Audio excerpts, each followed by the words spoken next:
Good evening बच्चों, how are you? Good. सो बच्चों, आज ये हमारी 34th क्लास है और आज है हमारा +1 फिजिक्स का 34th लेक्चर है। इन सभी लेक्चर्स में मैंने आपके साथ कुछ टॉपिक डिस्कस कर चुका हूँ। पिछले 4 और 5 लेक्चर्स में मैं कंटिन्यूसली आपके साथ लॉज ऑफ मोशन का चैप्टर डिस्कस कर रहा हूँ। इस लॉज ऑफ मोशन के चैप्टर में मैंने आपके साथ इनर्शिया डिस्कस कर चुका हूँ, फोर्सेस डिस्कस कर दिया है मैंने, Newton's second law motion discuss कर चुका हूँ, मोशन ऑफ 2 कनेक्टेड बॉडीज मैंने डिस्कस कर दिया है, फोर्स ऑफ कांटेक्ट डिस्कस कर दिया है, weight of the body in A lift मैंने आपके साथ डिस्कस किया है। सो बच्चों, आज मैं आपके साथ इस चैप्टर का एक नेक्स्ट टॉपिक है कंजर्वेशन ऑफ मोमेंटम, वो आपके साथ डिस्कस करूंगा। What is this? मैंने आपको देखो, ये जब चैप्टर शुरू हुआ तभी मैंने आपको कह दिया कि ये सारा chapter it is based upon Newton second law motion. What is that? F vector is equal to dt of p vector. तो सारा का सारा चैप्टर, हर आर्टिकल, हर concept is based upon this Newton second law motion कि force is directly proportional to the rate of change of momentum. So बच्चों, what is the principle of conservation of linear momentum? क्या state करता है? कहता है for an isolated system, isolated system means which is free from all other external forces, which is free from the influence of all other external forces, that is an isolated system. कहते हैं for an isolated system the vector sum of the linear momentum of all the bodies of the system is conserved। कि आपके पास किसी भी system की सारी bodies का जो टोटल मोमेंटम है वो क्या रहता है? कंजर्व रहता है। When no external force is acting. For an isolated system, when no external force is acting, total momentum of the bodies of the system remains conserve and it is not affected due to their mutual action and reaction. उनके बीच में जो internal forces हैं उनका भी कोई effect नहीं पड़ता। उसके कारण जितनी भी एक्शन और रिएक्शन है वो आपस में क्या होती हैं? कैंसल आउट हो जाती है। उनका वेक्टर सम क्या होता है? 0 हो जाता है। तो मीन्स अगर कोई एक्सटर्नल फोर्स नहीं एक्ट कर रही तो उसका मोमेंटम क्या रहता है? कंजर्व रहता है। बड़ा सिंपल है। मैंने आपको क्या कहा कि सब चीजें हम we can prove. It is also nothing, it is also Newton first law of motion. क्या कहते हैं न्यूटन फर्स्ट लॉ मोशन में? A body remains in state of rest और इन मोशन अनटिल और unless any external force is acting. अगर वो motion में है तो यूनिफॉर्म स्पीड में है तो यूनिफॉर्म स्पीड में रहेगी, तो मीन्स उसका मोमेंटम क्या रहेगा? कांस्टेंट रहेगा। तो it can be prove with the help of this Newton second law motion. What is that? F vector is equal to dt of p vector. Fe vector means this is external force। कहते हैं when no external force is acting means Fe vector is equal to 0 है। external force क्या आपके पास? 0 है। This result implies that dt of p vector क्या होगा? 0 होगा। अगर dt of p vector 0 है तो this implies that p vector क्या है आपके पास? constant।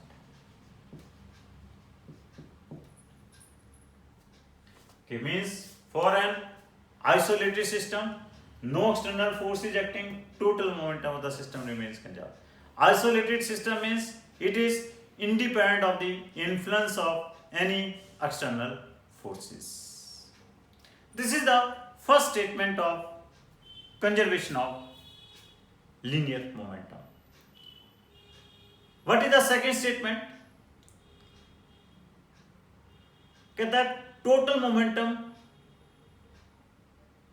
before collision is equal to the total momentum of the system before collision is equal to the total momentum of the system after collision. Means suppose we are having two bodies. This is the body A and this is the body B. This body A is having the momentum PA. This body B is having the momentum PB.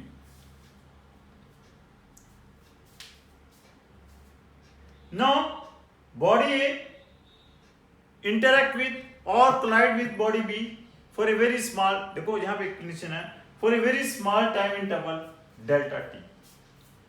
This is the stage before collision.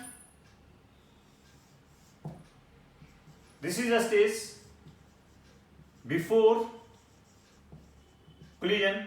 Now what happens?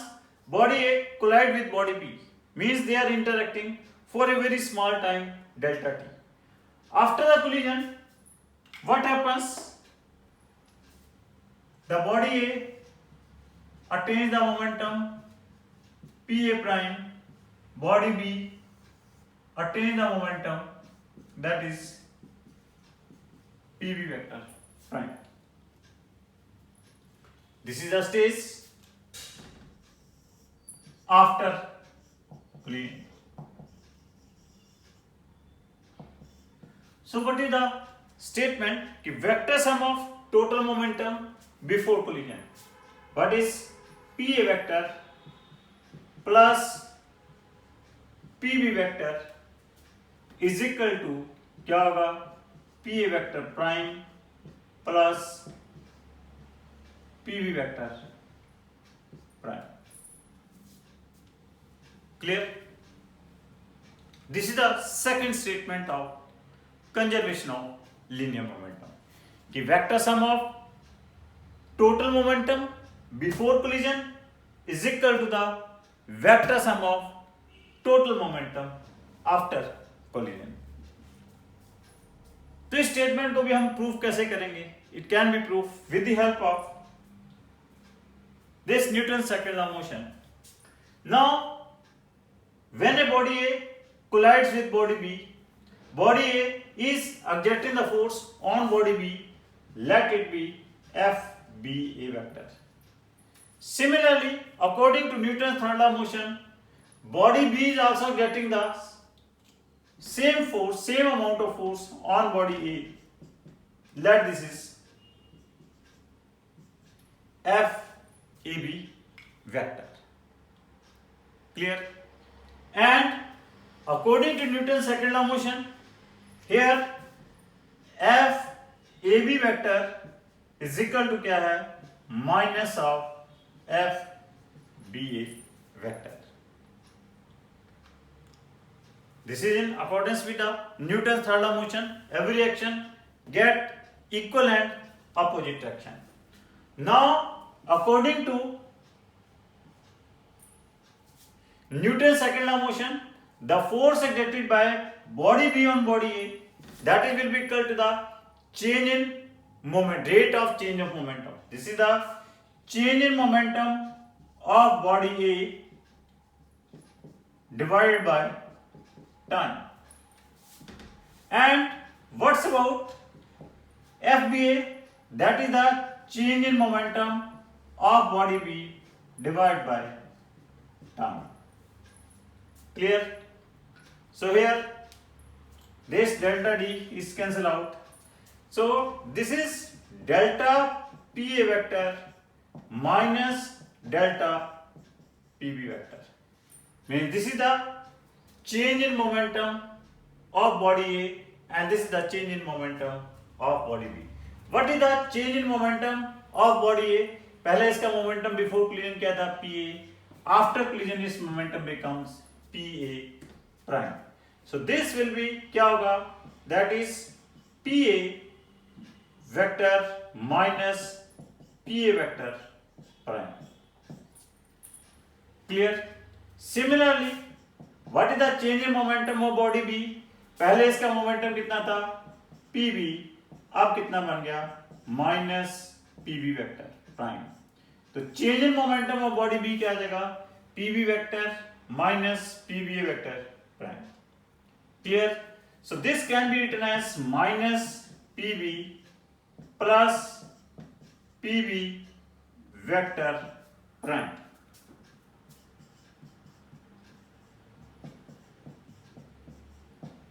सो यहां पे क्या, हम PB को इधर ले आएंगे तो क्या बन जाएगा, ये P A vector plus P B vector is equal to क्या होगा, P A vector prime plus P B vector prime. तो क्या होगा, total momentum before collision is equal to the total momentum after collision. Clear? This is the second statement. तो एक बार फिर repeat कर रहा हूं मैं. There are two statements for the conservation of linear momentum. First क्या है कि for an isolated system, vector sum of the linear momentum of all the bodies of the system is conserved and is not affected due to their mutual action and action. This is the first statement. मैंने कैसे prove कर दिया कि कैसे total momentum when there is no external forces acting, total momentum of the system remains conserved और constant. कैसे prove किया, by using Newton second law motion. According to Newton second law motion, F E vector is equal to ddT of p vector. As F E vector is equal to 0, therefore ddT of p vector is equal to 0, therefore p vector is equal to constant. Clear? So this is the first statement. Second statement क्या थी कि total momentum before collision is equal to the total momentum after collision. इसको भी मैंने Newton second law motion से ही almost prove किया है। क्या किया कि आपके पास there are two bodies A and B. Initially before the collision they are having the momentum PA and PB. So total momentum there before collision is PA vector plus PB vector.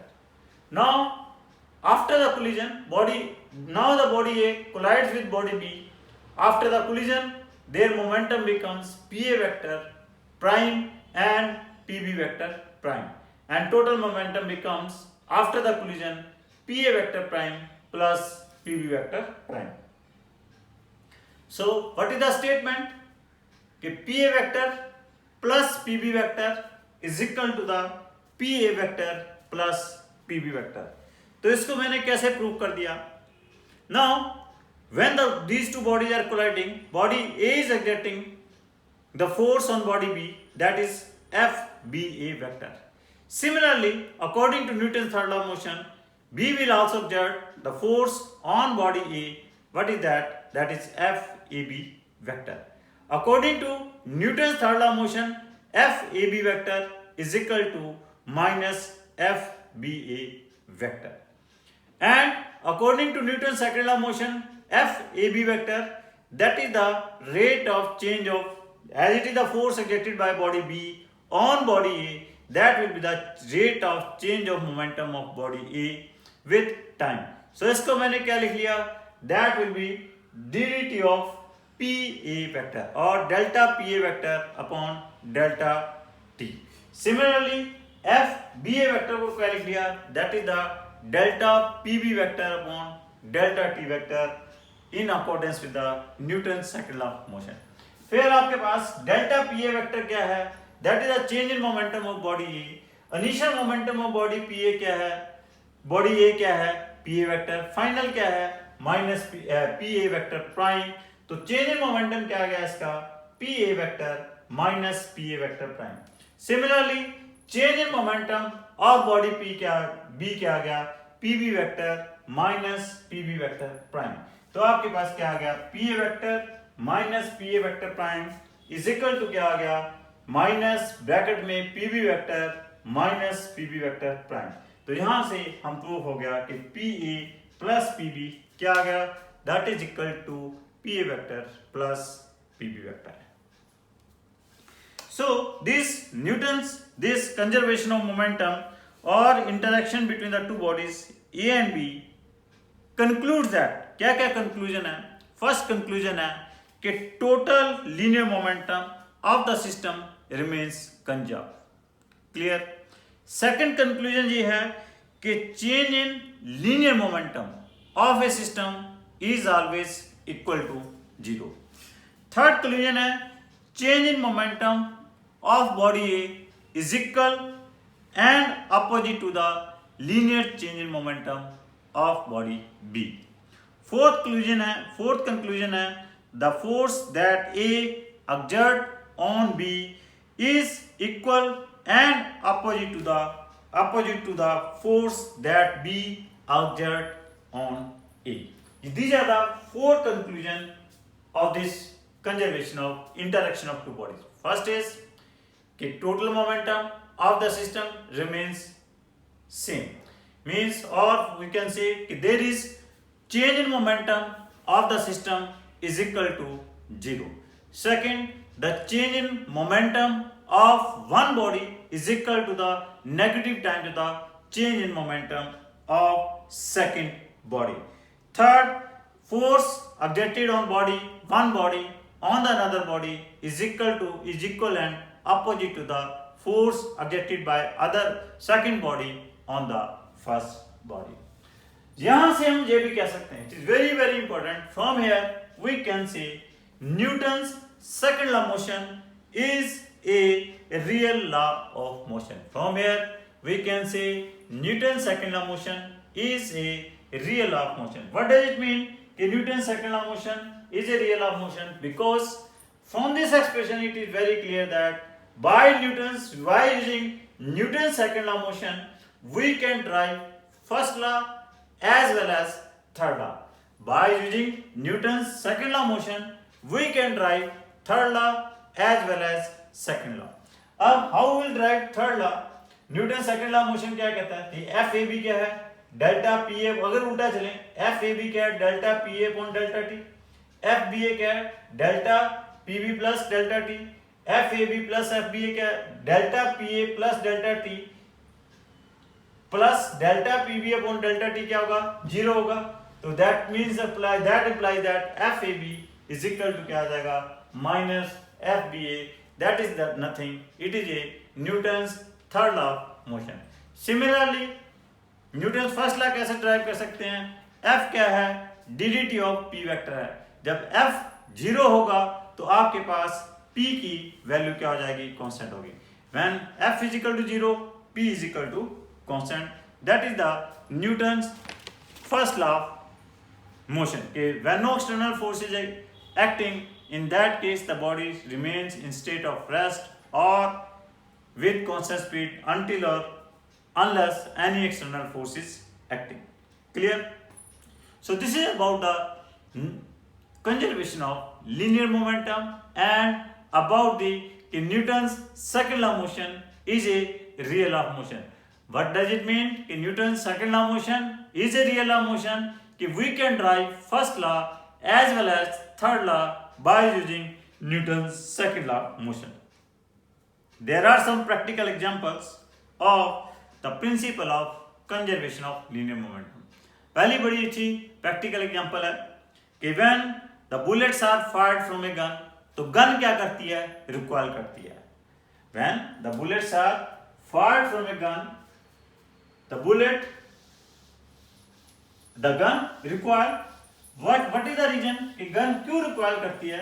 जब bullets fire करती हैं तो before firing both bullet and gun is at rest. As here it is an isolated system, here momentum is to be conserved.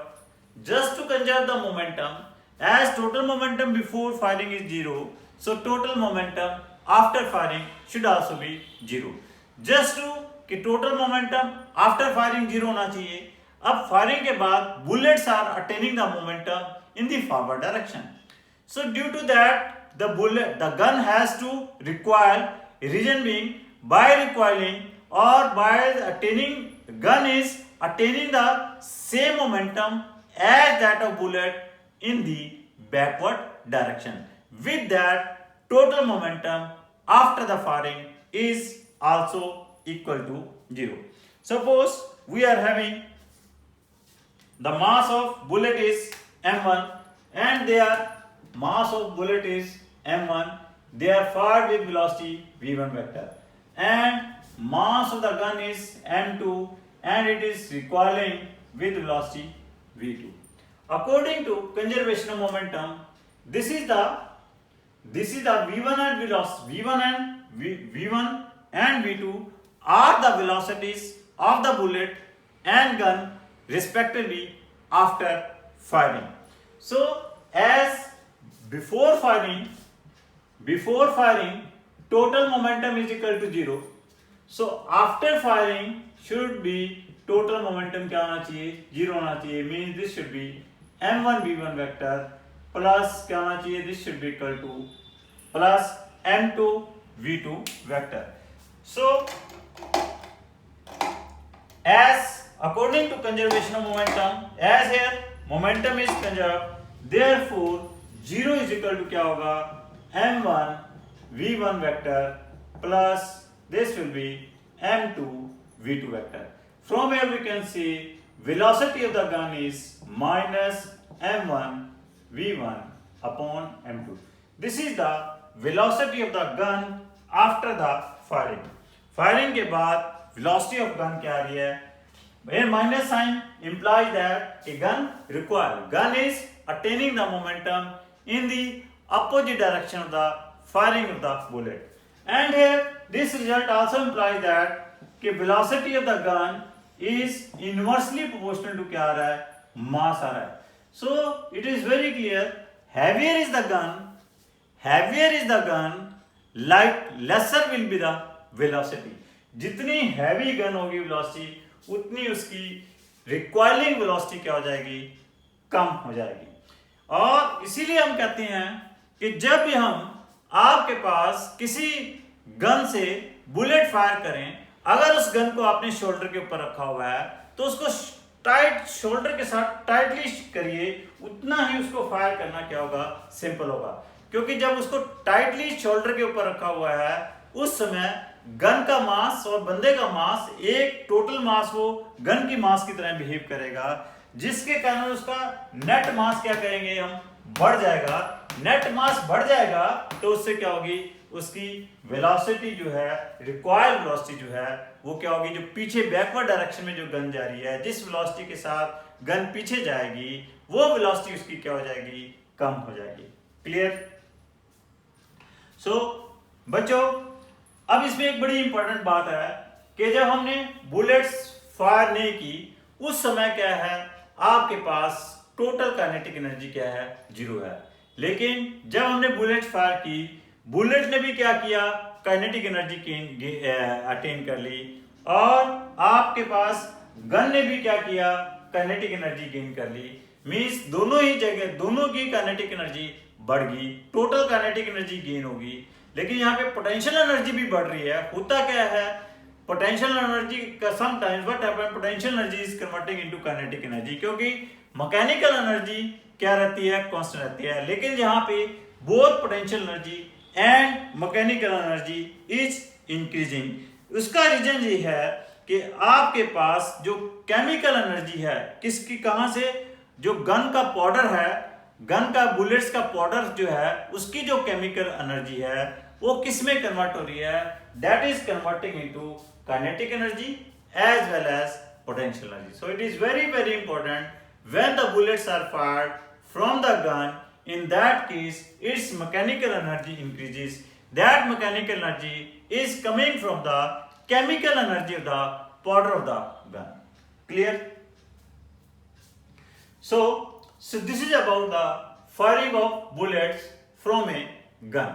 Similarly, आपके पास क्या है कि जब बम explode करता है, before explosion bomb is at rest, लेकिन आफ्टर एक्सप्लोजन क्या होता है, उसके डिफरेंट पार्टिकल्स क्या हैं, they are attaining the momentums, but after firing भी टोटल मोमेंटम क्या रहता है, जीरो रहता है, बिकॉज रीजन बीइंग जब बम एक्सप्लोड करता है तो उसके डिफरेंट मासेस क्या हैं, they are attaining the momentum in different direction, जिसके कारण उनका सबका भी, उन डिफरेंट पार्टिकल्स का भी मोमेंटम का जो वेक्टर सम है वो भी क्या है, जीरो है. In this way they are holding the conservation of momentum. Total momentum before explosion क्या होता है, that is equal to the total momentum after explosion.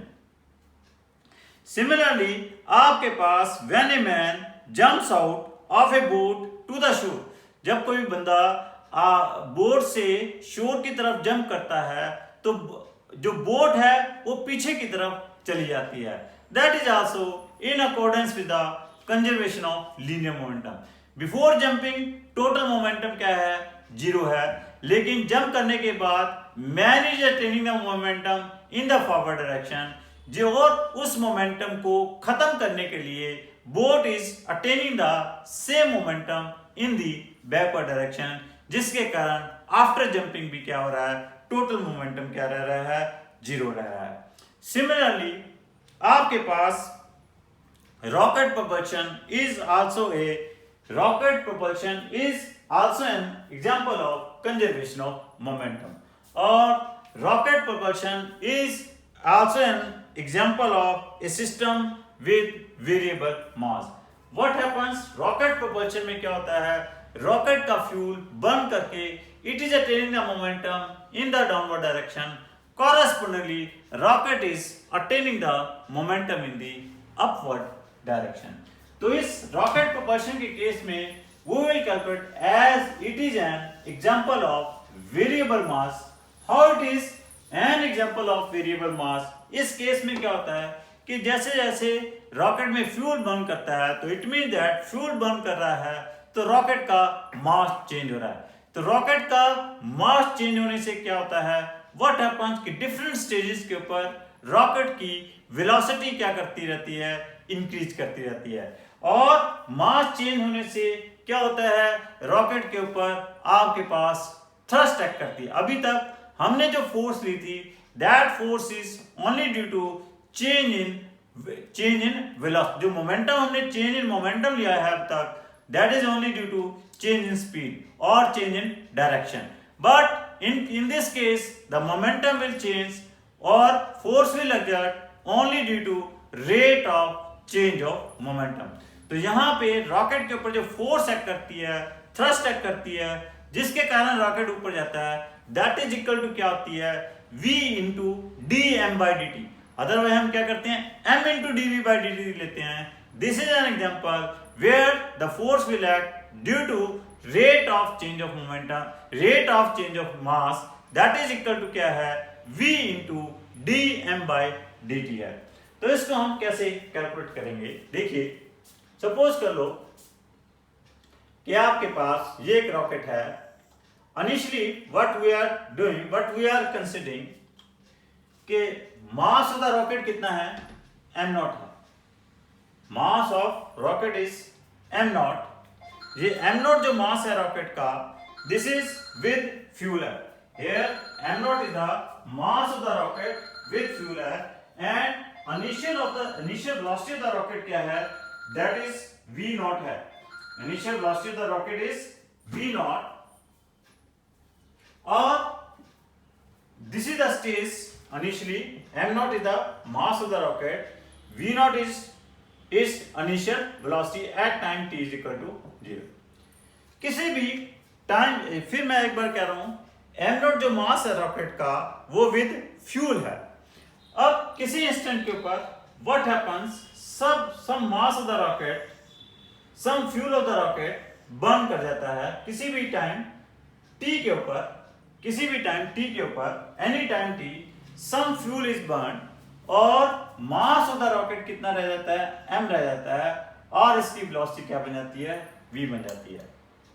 Then after a this is the stage of the rocket at any time, ये rocket की stage है किसी भी time t के ऊपर, ये रॉकेट की स्टेज है।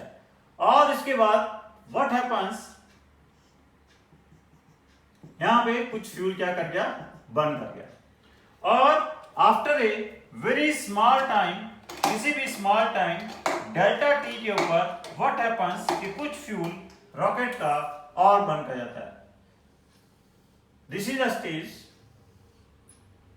after a very small time delta t. Here time is t plus delta t, and what happens, some amount of the fuel is burnt here, or mass of the rocket remains m minus dm, and velocity of the rocket here increases by, here velocity of the rocket is increases by an amount v plus d, and this here we are assuming कि आपके पास जो fuel नीचे की तरफ burn कर रहा है और उसकी वेलोसिटी क्या है, vg है। Here the velocity of the fuel is vg. This is the stage. This is initial stage. This is second stage. We are considering third stage. Now what we will do? Now we will apply the conservation of momentum. Conservation of momentum in this second stage and third stage के ऊपर we will write the equation of conservation of momentum for the stage here, for the stage second stage और third stage के लिए हम conservation of momentum की equation लिखेंगे।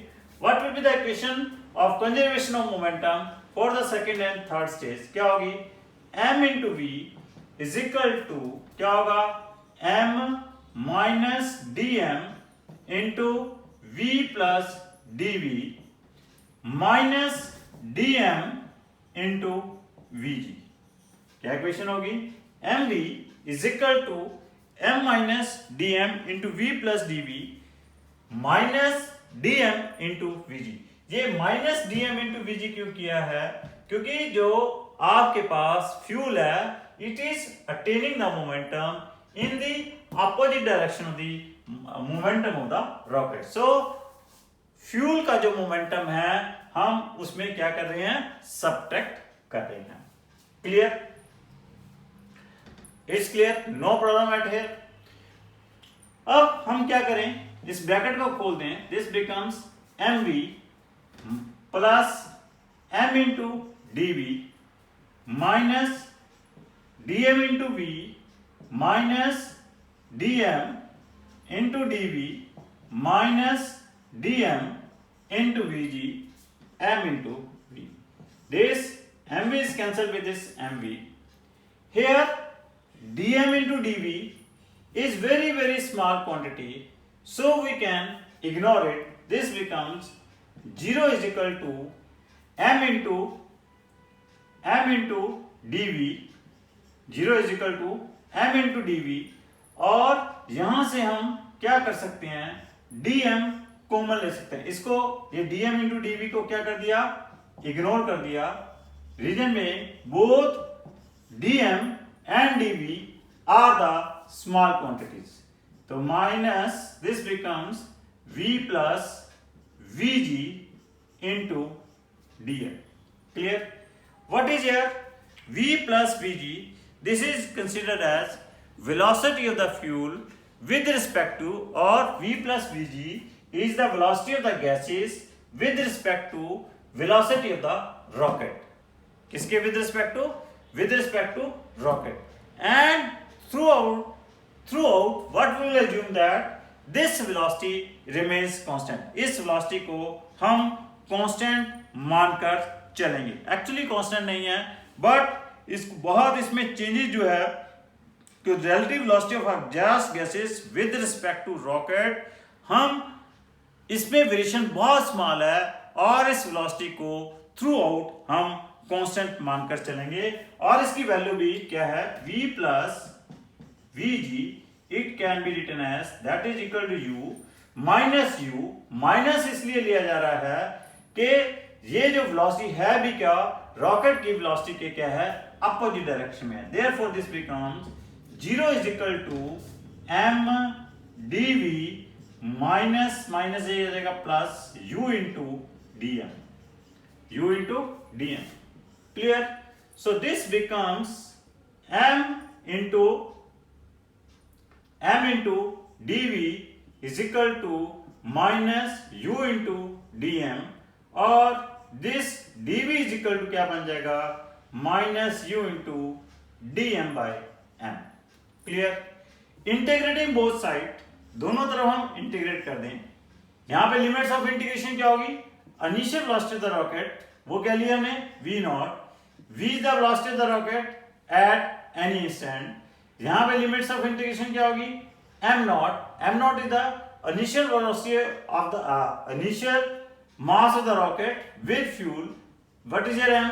m is the mass of the rocket at the instant when its velocity is v.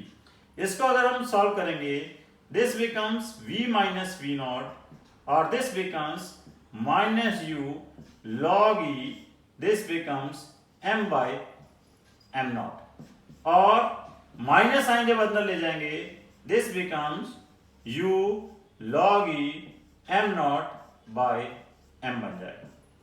so आपके पास यहां से क्या आ जाएगा, v इज इक्वल टू क्या आ जाएगा, v naught plus u log e m naught by m. So this is the velocity of the rocket when it is having the mass m. When it is having the mass m. अब यहां पे देखो, मैंने u को पहले ही कह दिया कि this is considered as the relative velocity and it is assumed to be constant throughout the motion. So आपके पास क्या आ गया, वेलोसिटी ऑफ द, अगर initial velocity of the rocket zero है तो v नॉट को आप जीरो भी ले सकते हो. So this comes velocity of the rocket when it is having a mass m, that is v is equal to v not plus u log e m not by m. एक बार फिर देख लीजिए ये कैसे आया. क्या किया हमने, इनिशियली क्या ले लिया, time t is equal to zero के ऊपर वी आर कंसीडरिंग कि rocket is having a mass m not with fuel and v not is the initial velocity. किसी भी इंस्टेंट के ऊपर कुछ फ्यूल बर्न कर गया जिसके कारण रॉकेट का मास m रह गया और इसकी वेलोसिटी बढ़ गई. v जो है here greater than v naught है, और यहाँ पे जो फ्यूल बर्न कर रहा है वो किस रेट के साथ बर्न किया, दैट इज vg. और आपके पास after a very small time delta t dt time में एक स्मॉल फ्यूल और बर्न कर गया, दैट इज dm, जिससे मास ऑफ द रॉकेट क्या रह गया, m माइनस dm रह गया. Velocity of the rocket dv amount के साथ इंक्रीज कर गई, it becomes v plus dv. Clear? तो सेकंड और थर्ड स्टेज के ऊपर हमने क्या कर दिया, कंजर्वेशन ऑफ मोमेंटम अप्लाई कर दिया. सेकंड स्टेज के ऊपर टोटल मोमेंटम कितना है, mv, और थर्ड स्टेज के ऊपर हमारे पास टोटल मोमेंटम कितना है, m minus dm into v plus dv minus dm into vg. और इसमें हमने क्या किया कि माइनस साइन इसलिए ले रहे हैं क्योंकि फ्यूल का जो मोमेंटम है in the opposite direction of rocket है.